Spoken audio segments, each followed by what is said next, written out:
Souvent au cœur de la polémique dans notre département, la loi littorale est une arme pour les uns, une épine dans le pied pour les autres. Un colloque se tient ce vendredi à l'université de Brest. Richard Leroy, bonjour. Bonjour. Vous êtes maître de conférence en droit public à l'UBO et co-organisateur de ce colloque.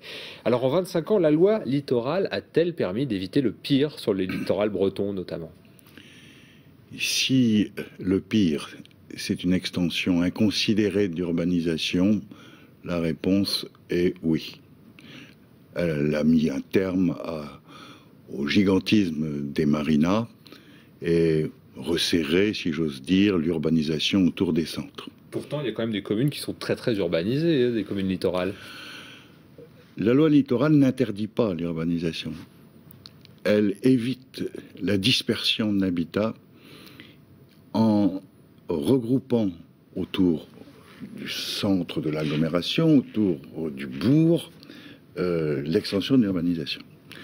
Du même coup, elle permet de laisser libre de tout éparpillement de construction la zone agricole et la zone naturelle. En ce sens, elle a évité probablement le pire.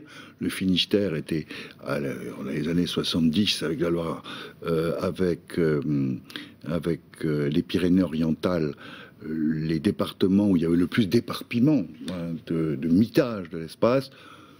Tout ça a été remis dans l'ordre. Alors, la loi peut être aussi une épine dans le pied, je le disais à l'instant, notamment pour les promoteurs. Et en ce moment, on parle beaucoup de la SICA à Saint-Paul-de-Léon. Le chantier est bloqué en raison justement de la loi littorale qui ne permet pas à la SICA de construire cet entrepôt de 7 hectares couverts. Alors, justement, est-ce que c'est pas aussi un frein finalement au développement économique dans certains cas? Alors, il ne s'agit plus ici de l'extension de l'agglomération. Et là, vous me posez une autre question sur l'installation des activités agricoles ou nécessaires aux exploitations sur les communes littorales. Et là, il y a un vrai problème. C'est les limites de la loi? C'est une grande limite de la loi qui me paraît extrêmement importante parce que globalement, sauf en ce qui concerne des installations agricoles dangereuses et au-delà de l'espace proche, tout le reste est interdit. La ferme biologique, les lieux de stockage, le silo, la ferme traditionnelle.